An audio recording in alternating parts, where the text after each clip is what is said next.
विद्या की देवी सरस्वती, माता पिता गुरु तथा नवग्रह की चरण वंदना एवं YouTube चैनल के सभी दर्शकों को रमा झा का सादर अभिनंदन, नमन तथा नमस्कार। नव वर्ष 2021 आप सबके लिए बहुत मंगलमय हो, शुभ हो, नित्य नई खुशियाँ लेकर के आए, यही मेरी शुभकामना है। वर्ष प्रवेश 2021 के दिन पौष मास, कृष्ण पक्ष, पुष्य नक्षत्र, वैधृत योग तथा गरकरण है। अगर आप इस चैनल को पसंद करते हैं तो शेयर करें, लाइक करें तथा सब्सक्राइब करें। अपने परिवार के साथ देखें, मित्रों के साथ देखें और नया एपिसोड आप देख सकें। तो अगर शास्त्रीय ज्ञान चाहते हैं तो आपके लिए शुभ होगा।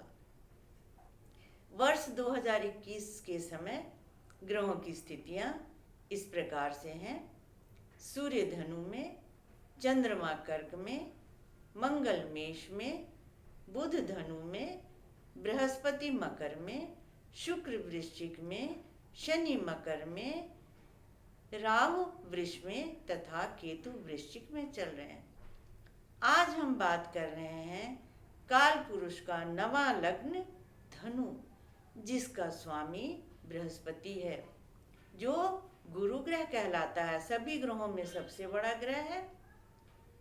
बाकी सभी तत्वों को आप नाप सकते हैं, जल को, पृथ्वी को, अग्नि को तथा वायु को।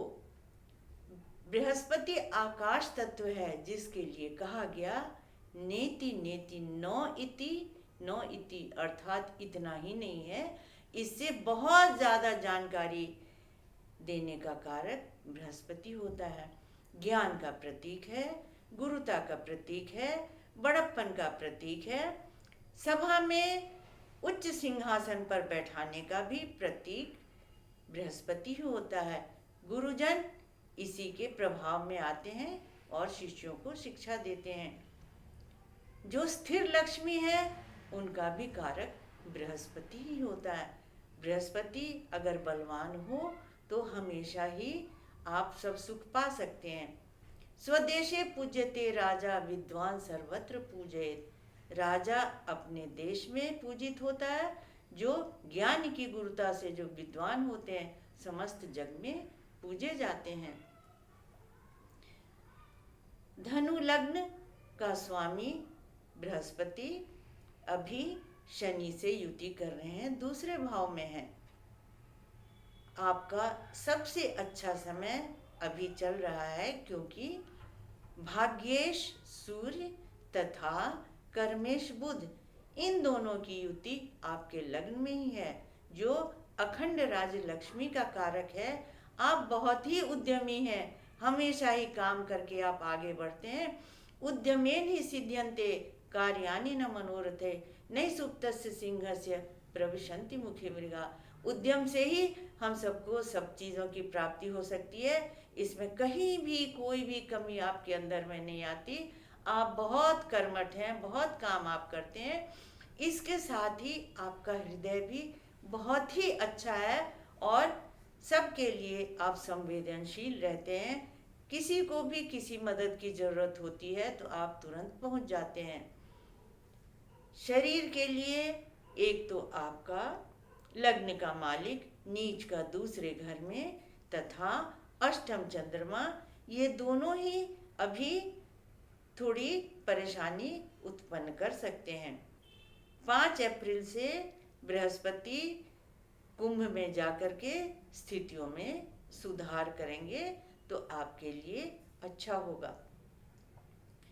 पंचमेश पंचम भाव में मंगल बैठा हुआ है, जो भी आपको बहुत एनर्जेटिक बनाता है।